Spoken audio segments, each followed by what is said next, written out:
The president got it out of the hole for me. He signed the flag. Everybody signed the flag, and it was pretty neat. Did he ask for your vote on immigration reform in return?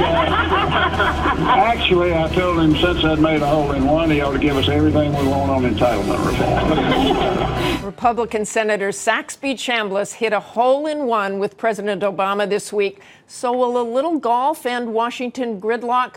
We'll get to that in a moment. First, let's introduce our next roundtable. George Will and John Carl are back with Democratic strategist Donna Brazile, ABC's Matthew Dowd, and former Senator from Maine, Olympia Snowe. Welcome to all of you. I want to start with you, George Will, and the IRS. What a week for the IRS. Look at these headlines. IRS targeted Tea Party groups for scrutiny, searching words like patriot, Tea Party. Does this sound like a familiar story to you, George Will? Mr. Hicks, when he was in Libya, said his jaw dropped at the explanation back here. This was a jaw-dropping moment. In response to a question at an American Bar Association convention, a second-level IRS person said, oh, yeah, by the way, we did target these people. Not progressive. Which apparently they've known about for a while. Oh, the Tea Party people have known about this and have been working on this. And the IRS. But they said, A, it was inadvertent, or just some odd underlings out in Cincinnati who did this. And there was no political motive whatever involved. Now, the question is, how stupid do they think we are? Just imagine, Donna Brazile, if the George W. Bush administration had an IRS underlings, out in Cincinnati, of course, saying, we're going to target groups with the word progressive in their title.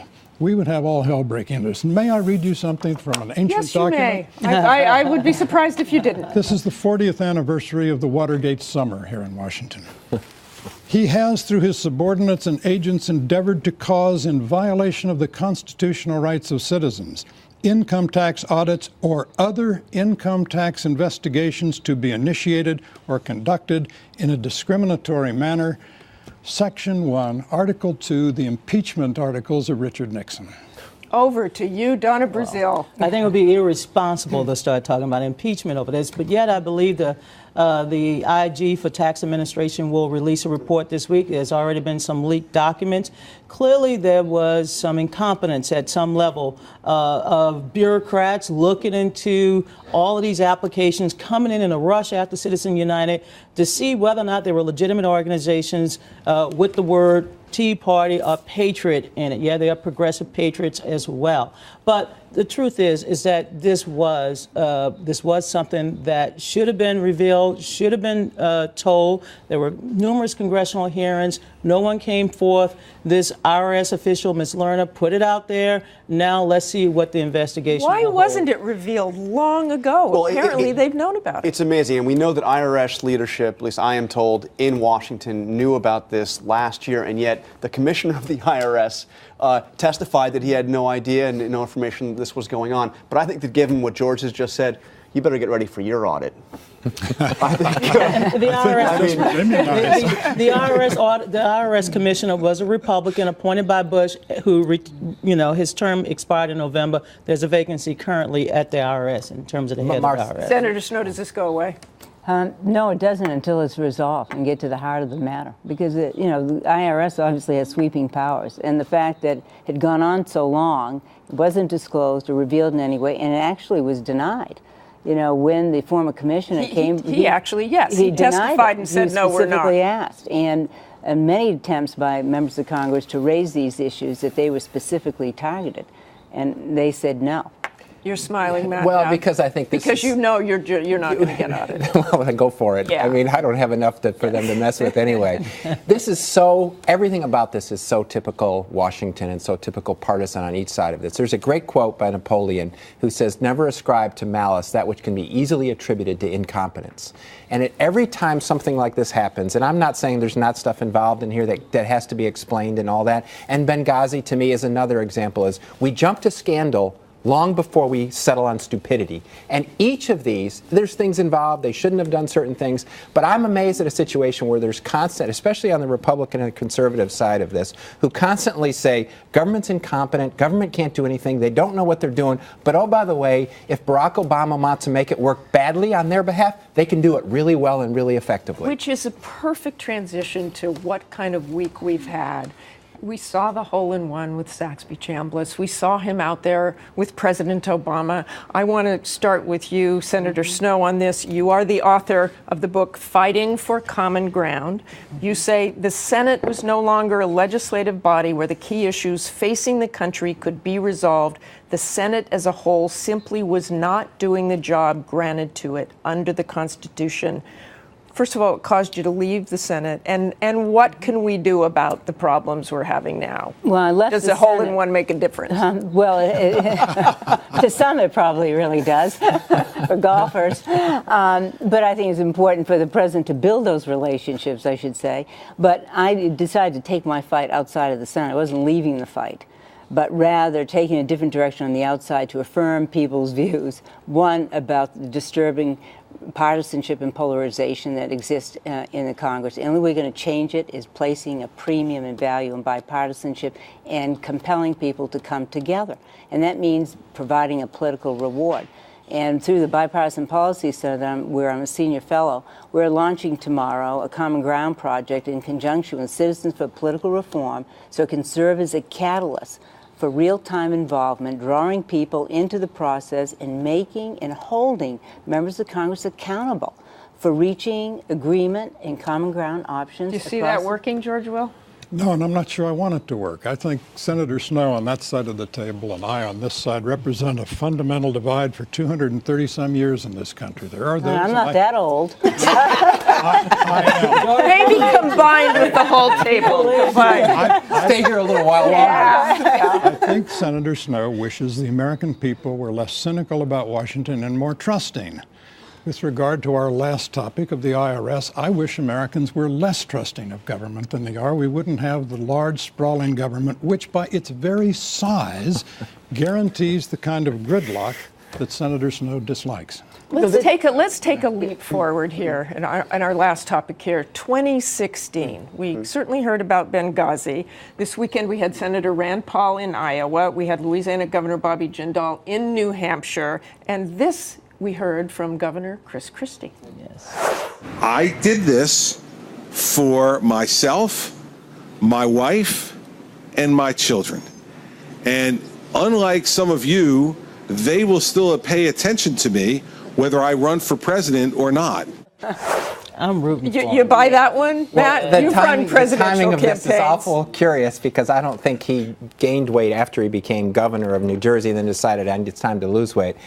You take his explanation as valid as what he says. I think so much of what's going on now, with the presidential campaign in 2016, started right after November 2012. That's when the presidential election for 2016. And to me, all of this, so much of this discussion, the release of the ad on Benghazi, has to do with 2016 and try to hurt Hillary Clinton. All of the things, the scandals that we're talking about, all have to do with 2016. The interesting thing to me is if Hillary Clinton doesn't run, this will be the first time in more than a generation where both parties have no heir apparent to run in this office, for this office. Before 1960, since 1960, this hasn't happened before. That's why everything you're seeing is about 2016. I want to go back to Chris Christie for a moment. Would Americans have to have someone who wasn't overweight? You know, so much of America is overweight. More than a third of Americans consider themselves, overweight, more than a third obese. We all struggle with our weight. George, I know you haven't struggled. I haven't seen you for 40 years and you ain't struggled with much. But the truth is that I'm rooting for him. I think he's doing the right thing, not just for his health, his family, whether it's 2016 and he's shaping up for that.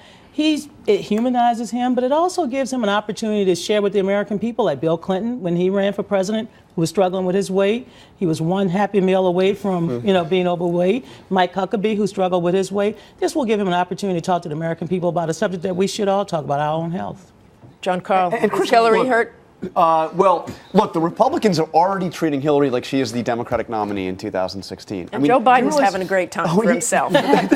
He's trying to, I'm over here, I'm Joe Biden, I'm here. But look, we've seen 2 ads last week from Republican groups, video ads attacking Hillary Clinton. These are the earliest attack ads we have seen, I think, ever in a presidential But we've said campaign. it's a long way away. Does that issue fade? Or is this going to be a central issue if Hillary Clinton? Look, the idea that we can say right now what's going to be a central issue in three and a half years, there's no way. But I do believe that we will see that clip in one form or another in political attack ads in the 2016 I just think it undermines, what it really does is undermines her, not only with the general electorate, because it's just like, here we go again. I think it actually, Democrats start to say, like, do we want to relitigate all of the stuff that we had from the 90s from her husband? Because here we go, we have another thing.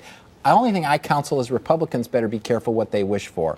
Because every time they say, oh, Hillary Clinton's stout, Hillary Clinton's, as of right now, she's strong, but you get rid of her and Joe Biden has a hard time going anywhere, a new candidate could emerge, and that could be even harder to beat than Hillary Clinton. So be careful what you wish for.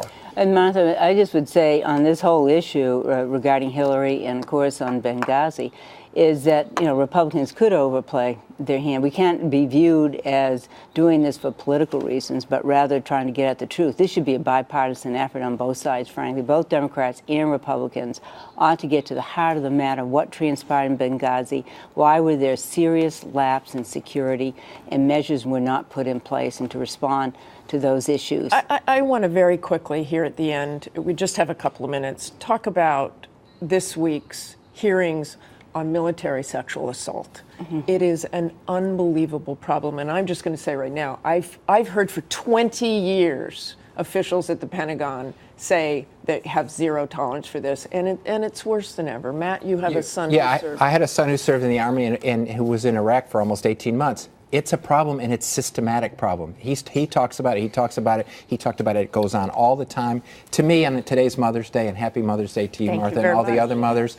To me, there's a quote that Dostoevsky said: "Is how we treat our prisoners is how civilized society is." To me, is how we treat women is how civilized our society is. And when we allow this, and we allow abuse at many different levels in things, we don't report it, police don't investigate it. What we've seen that came out of Cleveland, actually, where the guy had a history of abuse that nothing was ever done about, and then look what happened. The military has not dealt with this. Just a couple of seconds here, George. That said, all of which I agree with, still, when you have a 37% increase from one year to another, something has changed also in the reporting of this, and that's part of the story.